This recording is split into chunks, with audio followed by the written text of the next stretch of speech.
Hello Chittor वासियों, मेरा नाम है राजपाल चौधरी और आप देख रहे हो चित्तौड़ सिटी टूर।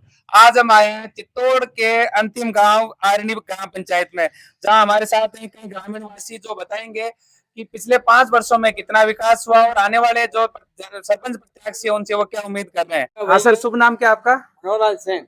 मनोहरलाल जी, अभी वर्तमान सरपंच कौन है आपके गाँव? वर्तमान सरपंच मनीष कुमार खटीक है और 5 सालों से वैसी समस्या की है कि सरपंच के उपचुनाव में समस्या के 5 सालों में चुनाव में ही बीत गए हैं।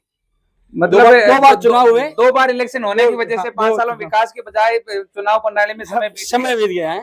तो आपके गांव में कौन कौन से विकास की आवश्यकता है? आप क्या उम्मीद कर रहे हो जो आने वाले सरपंच प्रत्याशी? आने वाले प्रत्याशी में ये है, बस गाँव की सड़कें और नालियां वगैरह सब व्यवस्था हो। गांव में अस्पताल है? अस्पताल वगैरह सब है। और डॉक्टर साहब आते हैं? डॉक्टर साहब है।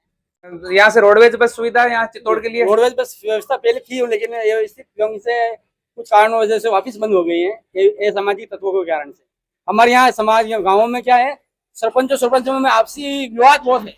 एक सरपंच काम करना चाहता है, दूसरा सरपंच उसमें तय करना चाहता है, तो वो अपनी वाहवाही अपने नाम करना चाहता है कि वो वाहवाही अपने नाम नहीं ले ले।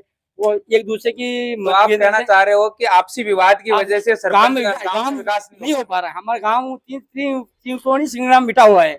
समाज अलग अलग गांव एक दूसरे में सरपंच के प्रत्याशी से गांव का विकास नहीं हो पा रहा है। और पूरा गांव सरपंच जो बनता है बस प्लॉट चाहिए और उनके अलावा उनको कुछ नहीं चाहिए, बस प्लॉटों की योजना। जो सरपंच प्रत्याशी है, हाँ, वो उम्मीद यही है कि बस हम एक बार बन जाए और गांव को पूरा समेट कर काम बराबर करते हैं, जो बाकी बच्चा हुआ काम कर ले बराबर। सेन साहब ने हमें अपने गांव के बारे में बताया कि पिछले 5 वर्षों में बार इलेक्शन होने की वजह से ज्यादातर वक्त चुनाव के इलेक्शन में बीत गया और गांव का विकास नहीं हुआ। आप देख रहे हो रोड वगैरह का विकास नहीं है। ये उम्मीद करते हैं कि जो आगे आने वाले सरपंच प्रत्याशी हैं वो पूरे गांव के सड़क और नालियों की व्यवस्था अच्छे से कर पाए, जिससे किसी गांव के ग्रामीणों को किसी परेशानी का सामना नहीं कर पड़े। धन्यवाद।